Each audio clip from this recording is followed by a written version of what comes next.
In this video, we will talk about the most cold-blooded serial killer in Wyoming's history.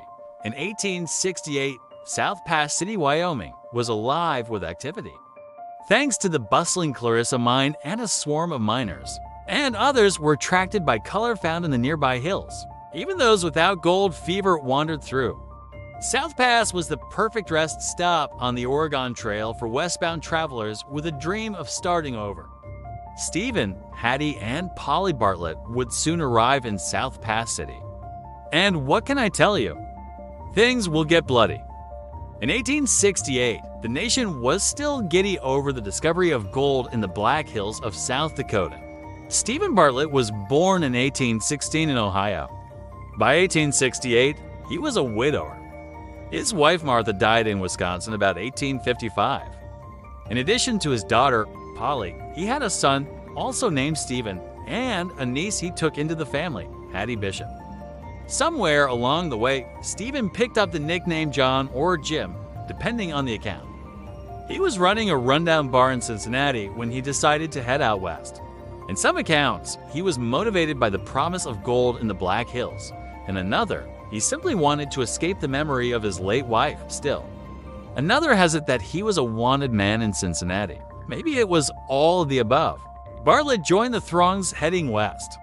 He was attracted to the new settlement of South Pass City, which sat near the South Pass on the Sweetwater River in what would become Wyoming territory. Along the way, they stayed at a hotel owned by an old friend in St. Louis, Missouri. And this is what we know he did there too. Polly married a man named Barney. She was pregnant when the couple left town. From St. Louis, the Bartletts joined the Overland Stage Company Trail to Oregon. They got as far as Julesburg, Colorado, where they spent several months. During that time, Stephen Jr. and Hattie were sent back to Iowa to live with relatives. Polly gave birth to a baby girl. According to some accounts, she died shortly after. Polly lost her second husband, Barney. No record was found of him dying in the wild frontier. If he met an untimely demise, it was likely written off as another casualty of Indian trouble. By then, the Overland Trail had been blazed and wagon ruts ran deep. Travel was easy. The Bartletts continued on to South Pass City, which by 1868 had grown to some 4,000 residents. Gold had not been discovered there, but prospectors were eager to strike it rich elsewhere, and the town was a perfect stop on their journey. For those not chasing a fortune, life was still good in South Pass. Ranchers dotted the countryside. Farmers grew vegetables and fruits that could be sold to miners and others. The Oregon Trail came to an end at the South Pass. Travelers rested here before striking out on their own to homestead the wild frontier.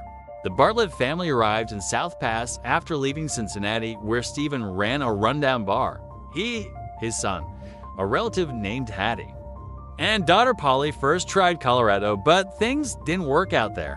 When they settled in South Pass City, they opened a lodging house of sorts. And this is where Polly Bartlett distinguished herself as the Black Widow of innkeepers. Through the door of her rooms came men who dreamed of riches or just a night of fun. Many of them were alone for the first time in their lives. The isolation of the frontier stripped away any pretense of civilization. The nearest jail was too full of drunken miners to be any kind of threat to the predatory Polly. She reportedly poisoned her victims with arsenic-laced steaks, presumable on hand-to-kill mice. After liquoring them up with a little whiskey, she was frisky. They were easy marks. Loners, drummers, miners, cowboys, deadbeats. If they had some money, Polly knew how to get it fast. It was the perfect time and place, a rowdy mining town on the edge of the great frontier. Wyoming was not yet a state. The area was known to old-timers as Dakota Country. Some newcomers were beginning to call it Wyoming territory. They named South Pass City the county seat of Carter County.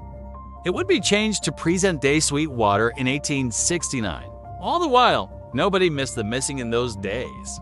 It was not uncommon for people to go astray in 1860s in Wyoming. Indian trouble was very real. Highwaymen would rob and kill for a silver dollar or a horse. A woman going missing meant she probably got taken by Indians. Men disappearing, well, that could happen too. No big deal. In 1879, Esther Hobart Morris would be named first female justice of the peace in Wyoming, and later launched the women's suffragette movement from a testosterone-fueled town of miners and miscreants. But first, Polly did her work. In the span of no more than a year, she reportedly drugged, robbed, and buried more than 20 men with the help of her father. Her final victim was a young man named Barney Fountain. The 23-year-old was the son of a wealthy mine owner, Bernard Fountain. After his disappearance, a Pinkerton detective started looking into things, and before long, the sheriff, marshal of Carter County, a man named Adam Lombardi. He posted a $13,000 reward for the Bartletts, who had struck out in a hurry, reportedly headed for Oregon. Ed Ford ended up collecting the reward after tracking down the Bartletts. Days later, he camped along the Hoback River. He shot and killed the father and brought back Polly for her hanging. It was fitting Ford be the one to capture Polly. Months before, he was almost seduced like all her other victims, but he did not care for alcohol, so Polly's plans were foiled. Later, when Ed's brother, Sam, went missing after staying at the Bartlett, and Ed became suspicious, he convinced the sheriff that something wasn't right at the Bartlett Inn of Death. As so often happened in those days, Morris even joked once her job mostly quiet and boring because of vigilante justice. Polly never made it to trial. While being held in jail, a man named Otto Kalkhorst blasted her through a cell window with both barrels of a shotgun on October 7, 1868. Kalkhorst was a foreman at one of the mines owned by Bernard Fountain. He was never tried for the murder. Authorities reportedly dug up some 22 bodies from kraals on the Bartlett property. That would make Polly Bartlett the most cold-blooded killer in Wyoming's history. Thanks for watching. Please do not forget to hit like and subscribe. See you next time.